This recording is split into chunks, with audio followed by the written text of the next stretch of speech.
David Crystal once said, "Vocabulary is the Everest of language learning." This is because there are over 600,000 word families in English, an impossible task for any English student to achieve.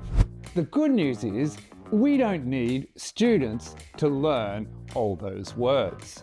Depending on a student's goals, they might be aiming for 8,000 to 9,000 word families for university study, 2,800 word families for general English needs, or just 150 words or phrases for a holiday overseas. To make these mountains easier to climb, it's important that we're not just choosing random words to teach in the classroom. Selecting the right vocabulary to teach from the start is key.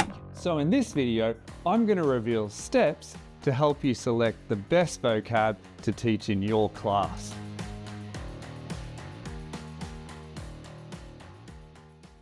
Hi, I'm Damien Herlihy, a vlogger at Pavilion ELT. This is season 5, and the focus for this season is Pavilion's ETpedia series. This series covers a variety of topics over a range of teaching contexts. Each book follows a unique format of lists, including top 10 tips, ideas, questions, activities, and resources. For this episode, I read ETpedia Vocabulary, and I'm going to focus on the topic of vocabulary selection. Selecting the right words to teach in class can give your students the equipment and ropes to climb their own personal vocabulary mountain. Let's go to tip 1. Size is important. If you try to teach too many new words in a lesson, students will just feel overloaded and confused. So depending on your class, whether you're introducing new vocabulary or a review will mean you'll have to adjust the number of new words you teach. As a rule of thumb, for new vocabulary, probably 8 to 10 words is enough, while for revision purposes, you could push it up to 10 to 15. When planning to teach vocabulary in class, the division between receptive use and productive use is important. Receptive vocabulary is the type of words that students only need to understand when they read or listen, while productive vocabulary is when students use it in spoken or written English, for example. In my own classroom, I like to focus on productive vocabulary because it's obviously a lot more challenging for students to be able to use a word correctly. So I'll often return and review those type of words in different activities where the students will either produce it in written or spoken English. Another way to decide which words will be useful for students is using frequency. High frequency words are likely to be more useful than low frequency words. A good way to find out the frequency of a word is to use an online dictionary. For example, in my classes, when we encounter a new word in our lesson, I'll often get the students to try and predict whether it's a top 1,000, top 2,000 or top 3,000 word. So I will then look it up in the dictionary, and before I reveal the answers, students will go 1, 2, 3 and show the amount of fingers that correlate to, for example, 2 fingers for 2,000 words. It's a nice way to get students involved with the idea of frequency. After frequency, you can then shift to relevance. For example, sometimes the frequency list won't really cover the interests of a student. So maybe your students have a keen interest in anime or comics.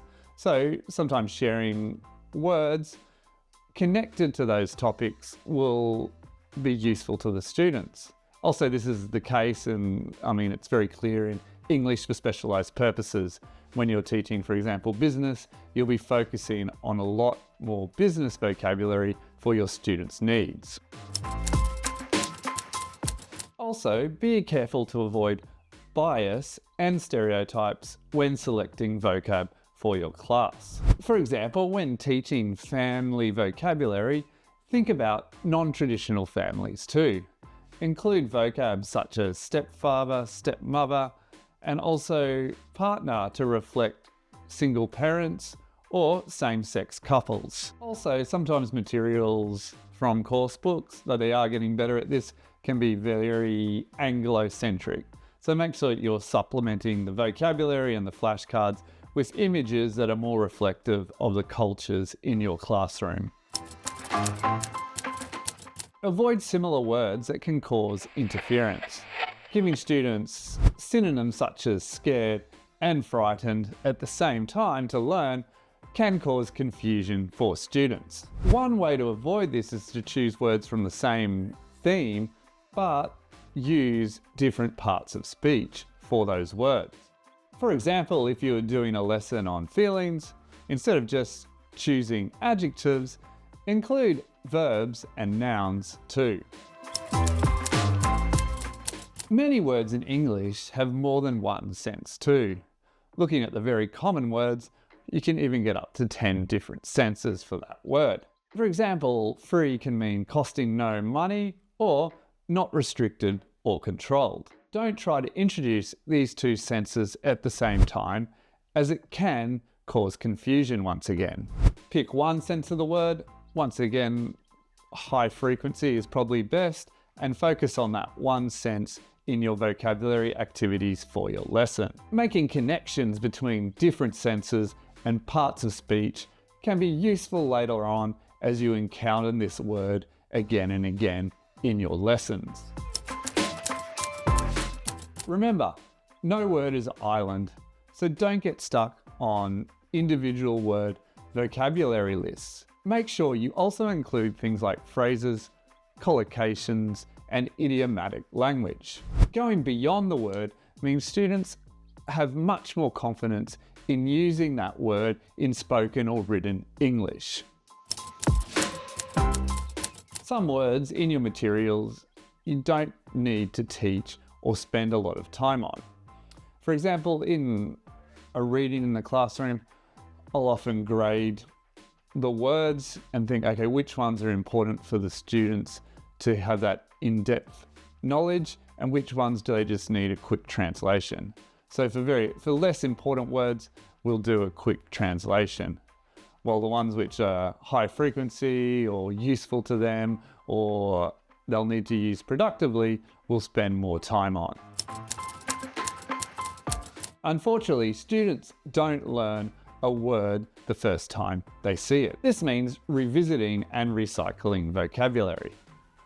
So it's really important as a teacher to track the words you're teaching across your course. There are multiple ways to do this, but in my classes, I like to use a tool called Quizlet. So any important vocabulary, I add up into Quizlet during the class.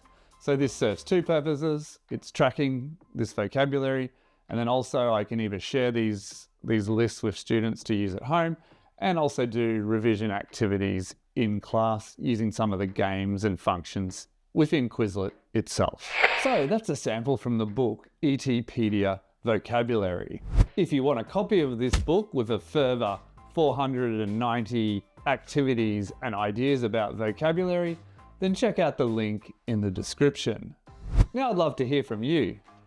How do you choose vocabulary to teach in class? If you like this video, please give it a thumbs up and subscribe to our channel for more videos on teaching activities and ideas. Thank you for watching, and I'll see you next time. Bye for now.